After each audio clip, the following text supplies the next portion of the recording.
Never miss अ prediction videos. Channel subscribe करके bell icon press करें and stay updated for latest videos. नमस्कार, मैं हूं पंडित राजकुमार शर्मा और आप देख रहे हैं मेरा चैनल पंडित राजकुमार शर्मा। मैं आपसे हमेशा निवेदन करता हूं कि आप एक बार इस चैनल को सब्सक्राइब ज़रूर करिए। यहाँ पर किसी भी तरह की फालतू, किसी भी तरह की ऐसी जानकारी नहीं दी जाती जो आपको बिना बात पे अट्रैक्ट करती है, अपने हिट्स कमाने के लिए आपको मोहित करती है। ये सत्यम शिवम सुंदरम पर आधारित पंडित राजकुमार शर्मा का शो होता है और आपका प्यार, आपकी मोहब्बत 30 सालों से जिस तरह मुझे मिल रही है उसके लिए मैं आपका आभार प्रकट करता हूँ। तो मित्रों, आज फिर जैसे हमने कल आदित्य उद्धव ठाकरे के ऊपर एक शो किया, आज फिर हम एक ऐसे महारथी का शो करेंगे जो शिवसेना से निकलकर उसने अपनी शिवसेना बना ली। इसलिए उस व्यक्ति का नाम आपने हमेशा और बहुत बार मेरे शोज़ के माध्यम से सुना होगा। यानी पिछले 20 से 25 सालों में उनकी कुंडली का मैं अध्ययन करके आपके समक्ष रखते आया हूँ।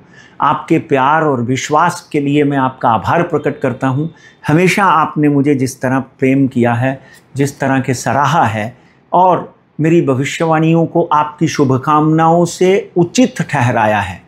तो आइए आज बात करते हैं एक ऐसे व्यक्ति की जो 2.5 साल मुख्यमंत्री रहा। 2.5 साल मुख्यमंत्री रहने वाला एक ही व्यक्ति है जिसका नाम है एकनाथ संभाजी शिंदे। एकनाथ संभाजी शिंदे, इसका सफ़र अगर हम चेक करें तो बहुत ही गरीबी से निकलकर एकनाथ संभाजी शिंदे ने अपना सफ़र शुरू किया और दिघे साहब के और बाला साहब के मार्गदर्शन से, अपने परिश्रम से उन्होंने कई मिनिस्टर पद जो हैं मिनिस्टरों के पद संभाले और लास्ट पद जो था उनका वो था महाराष्ट्र का मुख्यमंत्री। और आज का जो उनका पद है वो है डिप्टी चीफ मिनिस्टर, उप मुख्यमंत्री।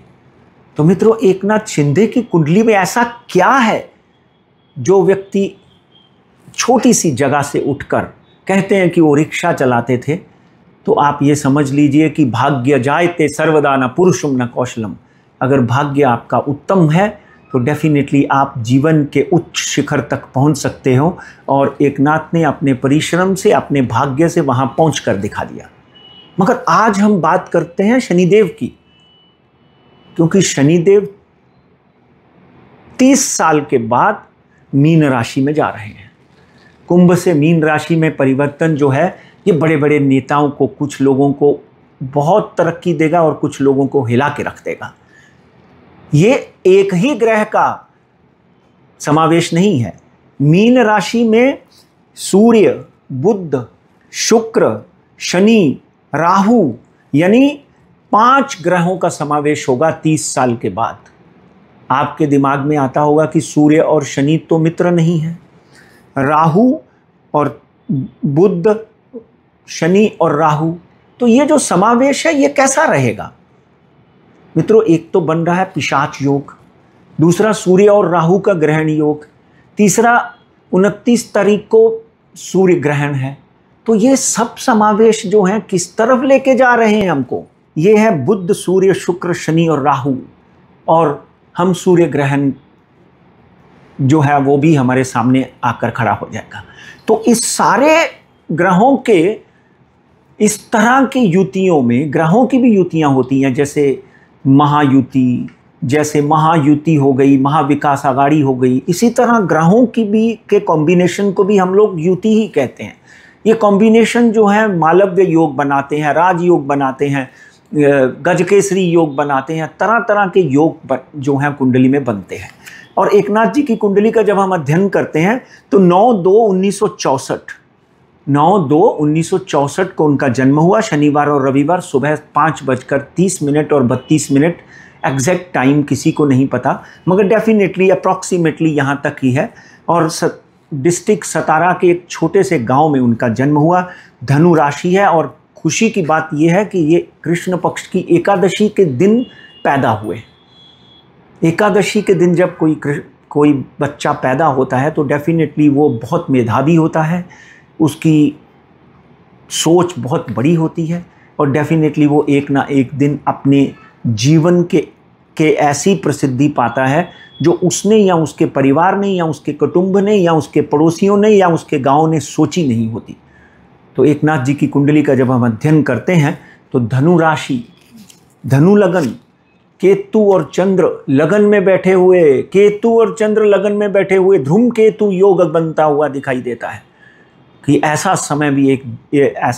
समय भी एकनाथ जी के ऊपर था जब उनके लिए दिन भर की मेहनत करके सिर्फ रोटी नसीब होती थी। और दूसरे घर में सूर्य बुद्धादित्य योग बनाते हुए, साथ में रवि मंगल का अंगारक योग बनता हुआ, ये दूसरे धन स्थान में बैठे हुए ये योग। और तीसरा कुंभ राशि में शनिदेव, वाह, कुंभ राशि में शनिदेव, वो भी तीसरे घर में। तीसरा घर पराक्रम का होता है, राहु उसका स्वामी होता है और शनि वहां पर बैठा हो तो आदमी किसी भी तरह का कोई भी कार्य अपनी जिद, अपने क्रोध, अपने परिश्रम से कर देता है। धनु राशि के ऊपर 7.5 खत्म हो चुकी है, मकर राशि पे 29 को खत्म होगी। इसलिए एकनाथ शिंदे की कुंडली का जब भी मैं अध्ययन करता था, आपने सुना होगा, मैं हमेशा 2019 में भी ये बोलता था कि एकनाथ शिंदे चीफ मिनिस्टर बन सकते हैं और 2022 में वो भविष्यवाणी सत्य हुई। आज अगर हम देखते हैं कि आज ये तीनों ग्रहों का समावेश जो है एकनाथ को किस तरफ लेके जाता है, उसके ऊपर चर्चा करते हैं। चौथे घर में जब 4 ग्रह इनके बैठे होंगे तो 5 ग्रह जब बैठे होंगे, क्योंकि सूर्य का 12 अप्रैल को परिवर्तन हो जाएगा, जब 5 ग्रह बैठे होंगे तो उसका डायरेक्ट कर्म स्थान पर असर होगा। अगर हम इनकी धनु राशि, धनु लगन के हिसाब से देखते हैं तो भी उसके प्रभाव वहीं पर दिखाई देते हैं।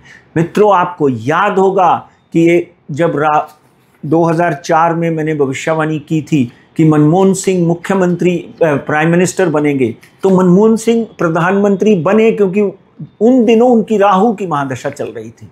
और यहाँ पर एकनाथ की जब राहु की महादशा शुरू हुई तो उन्हीं दिनों मैंने ये बोलना शुरू कर दिया था कि एकनाथ शिंदे जो हैं डेफिनेटली एक ना एक दिन महाराष्ट्र प्रांत के मुख्यमंत्री बनेंगे। और मंगल की महादशा जब इनकी 2005 से 2012 तक शुरू हुई तो इन्होंने एक प्रसिद्धि पानी शुरू कर दी। चंद्रमा की महादशा में भी इनको प्रसिद्धि मिली। ये 90 आप समझ लो 90 से ही इतने सक्षम थे कि धिगे साहब को भी इन्होंने प्रभावित किया और साथ में बाला साहब को भी प्रभावित किया। मगर सही जो इनका समय आया वो था 95 से 2005 तक। गजकेसरी योग लग गया। एकनाथ अचानक कॉरपोरेशन से एमएलए बने होंगे और उन्हीं दिनों उनको कहीं ना कहीं कोई ना कोई उच्च पद प्रतिष्ठा मिल गई होगी। मंगल की महादशा 2005 से 2012 और 2012 से तो कमाल हो गई। 2012 से राहु इनके 7वें भाव में पत्नी के घर में बैठा हुआ, उनको ऐसी पत्नी मिली, यानी कि जब भी इनकी शादी हुई 89-90 के करीब, ऐसी पत्नी मिली कि वो लक्ष्मी पायगुण था। इनका जीवन बदल कर रख दिया। और आज अगर हम आज के शनि का परिवर्तन देखें तो इस परिवर्तन का एकनाथ शिंदे के ऊपर सकारात्मक असर पड़ रहा है, पॉजिटिव प्रभाव पड़ रहा है। एकनाथ शिंदे और सक्षम हो सकते हैं। हो सकता है बाकी अन्य पार्टियां जो हैं, जैसे कांग्रेस है, एनसीपी है, उद्धव ठाकरे साहब की शिवसेना है, कुछ लोग टूटकर और एकनाथ शिंदे को प्रबल कर सकते हैं। मगर मैं यहाँ पर एक बात बहुत ही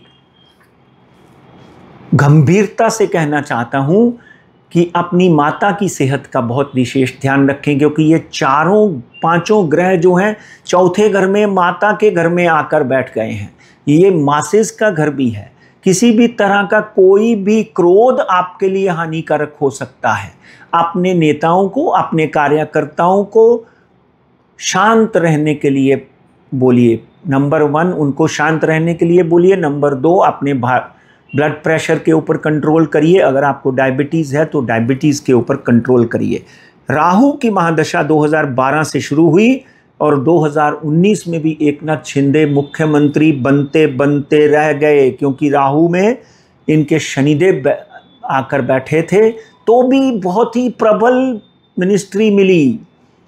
यूडी मिनिस्टर थे, उसके उद्धव ठाकरे साहब की जिस तरह मुख्यमंत्री उद्धव ठाकरे साहब थे, उसके बाद में एकनाथ शिंदे टूटकर अपनी सेना बनाने में सक्षम हुए। उसका रीज़न बड़ा सिंपल था, राहु में बुध की अंतर्दशा चल रही थी। राहु में बुध की अंतर्दशा ने एकनाथ शिंदे को बंडखोरी, यानी जो शिवसेना के लिए जो भी उन्होंने किया, अपनी शिवसेना या अपनी पार्टी खड़े करने के लिए पराक्रम और परिश्रम दिया। आज अगर हम बात करें तो 2023 से 2026 तक एकनाथ शिंदे की कुंडली में राहु में शुक्र लगा हुआ है। राहु में शुक्र लगा हुआ है। आगे आने वाले दिनों में डेफिनेटली कहीं ना कहीं एकनाथ शिंदे अगले 3 से 4 सालों में और प्रबल होंगे, और उनके पुत्र श्रीकांत शिंदे की जब हम कुंडली देखते हैं तो वो भी कहीं ना कहीं अगले 1 साल के अंदर अंदर केंद्र में कैबिनेट मिनिस्टर तक बन सकते हैं। 2026 तक, यानी 15 अक्टूबर 2026 तक तो मैं एकनाथ शिंदे की कुंडली के ऊपर डेफिनेटली बुलिश हूँ। कहीं ना कहीं उनको प्रसिद्धि, सुख, बल और धन कमाने के हजारों चांसेस मिलेंगे। और मुद्दा ही लाख बुरा चाहे तो क्या होता है, वही होता है जो मंजूर खुदा होता है। एकनाथ शिंदे की कुंडली में प्रबलता बनी हुई है, बस विनम्रता बहुत ज़रूरी है। ये 4-5 ग्रहों की भी उनके ऊपर जो है सकारात्मक असर दिखता हुआ है। उनको एक ग्रहण योग की पूजा करा लेनी चाहिए, और उनको एक पिशाच योग जो आ रहा है, ताकि उनके स्वास्थ्य में किसी तरह की कमी ना आए। और एक सिंपल सी छोटी सी बात कह रहा हूँ कि यहाँ से शनि तीसरी दृष्टि पत्नी के घर को भी देखता है, उनकी हेल्थ का भी ध्यान रखें। God bless you. शुभम भवतु कल्याणम।